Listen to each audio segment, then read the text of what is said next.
So at one point, and I cannot remember how I found this man, I stumbled across Michael Newton's Soul, Journey of the Soul. You can find it on Amazon.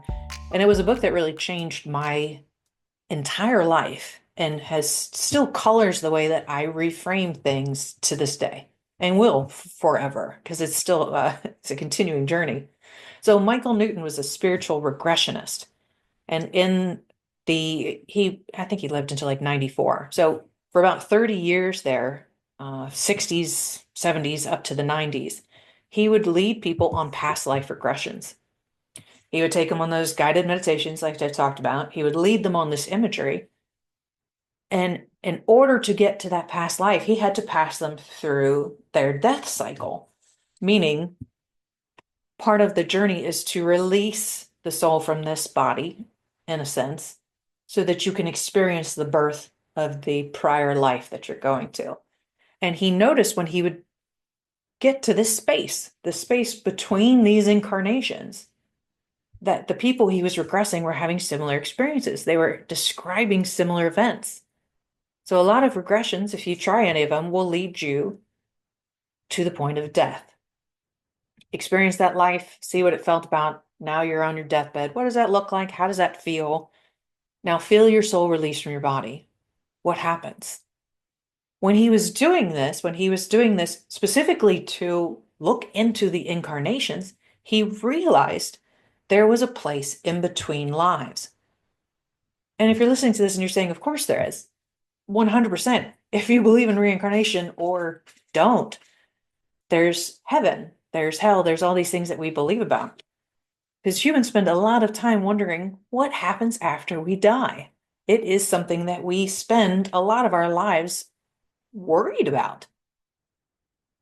So when he went to these places and he started to hear these people have similar experiences after the soul had detached from the body, he decided to expand that part of the regression and to really focus on that space. And he called it the life between lives. Then the life between lives means everything that happens between the time that we die in one form and are reborn in another. So if our soul were to detach right now, what would happen to it? And Michael Newton did a ton of research on this. He would track the souls through the first detachment of the body. Where did they go? Did they see, like they talked about the pearly gates or something like that? He would walk them through that phase. And they started to describe this place that they'd go back to. And the only way I can describe it is home. If we are spiritual beings having a human experience, then this is not our home. This is an Airbnb from hell. We are just renting. So when we detach and we get to go home, he described, or his regressionists, the people he was working with, described this place where they would go to, where they would be greeted.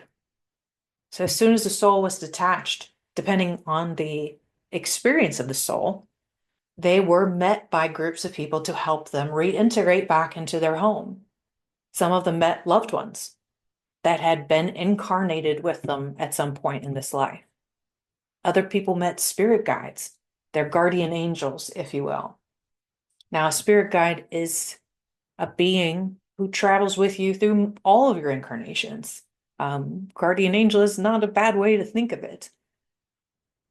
Some people, the more evolved souls, and you can think of this like people who are on kind of the reclining or recycling their souls often, they kind of get the fast pass. Like, I don't need anybody to meet me here anymore. I know what I'm doing. Brush this life off. Let me just go home. I got to decompress. So the souls, based on what they were comfortable with in their part of their journey, were met and reintegrated back into spirit. And they were able to describe the other beings that were there, the colors, the energy.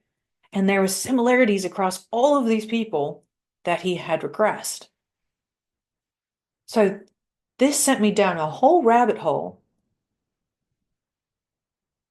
And the research that I came across when I was doing this, and I started doing a lot of life between life regressions. So not going back to another incarnation, going home, going to my soul home to see what I could experience. I learned that there was this beautiful structure to our soul lives. So once we left this body and we went back home and we were met or reintegrated, however we feel comfortable doing that, one of the first things our soul was able to do was reconnect with its soul group. The group of souls, however big that is, that we constantly reincarnate with. And what I was able to see through my own experiences is not just the soul group, but essentially a book of the experiences that I'd had in this life. The way I can describe it is soul being brought into essentially a classroom and sitting down with my soul group and my guides and my angels and whomever else had been a part of that incarnation, sitting down and going through the experiences, very much like a student going through a syllabus, looking at the lessons that I had wanted to learn in that life, seeing how I responded to those lessons, seeing what choices I made, seeing areas for continued education and growth in the next life. It was like watching a symphony get created. Every note was perfect. It wasn't judgment, it wasn't hell and damnation, it wasn't weighing the scales. It was a non-judgmental review of the events so that my soul could continue to evolve. In that space, in that time, both myself and the people of Michael Newton's books, he's written multiple books on this, and the other people that I've done these regressions with, we're able to create a syllabus for the next incarnation. Essentially taking all of that wonderful manuscript, throwing it up against a wall and saying, okay, here's the 30 things that I still want to focus on as a soul. And that is probably a very, very low figure as far as what a soul has the opportunity to learn in life. So taking those potential lessons, taking into consideration the timeline that the soul could possibly go back into. Does it want to be born into today's day and age? Would it be best to be born into the United States or one of the European countries or one of the smaller countries? So taking all of those lessons and essentially starting to match it up with the events that are going on into the world to decide when the soul should be born back into existence to have the best opportunity to learn those lessons. Once that location was decided for these soul lessons, the next step was to figure out what other souls were going to come in and help with the symphony that I was creating. Truly magnificent. And I don't feel that I'm doing it justice because just seeing it woven out the way that it was truly awe-inspiring. So think of what that means from a practical perspective. If we plan our incarnations out as carefully as what I've witnessed, as what other people have witnessed in those spaces, how much more in control are we than we thought? So think of one event that is happening in this world right now in your life and reframe it in that lens.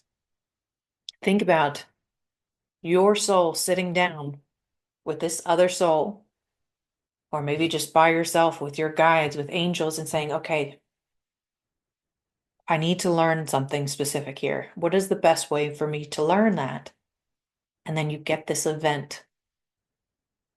Look at it through those eyes, through the eyes of your higher soul, through that life between lives. What could it possibly mean that you're having this experience in this lifetime at this moment? You are a magnificent soul having a human experience. So what is this experience teaching you? What opportunities have you built into your life to give your soul a chance to evolve?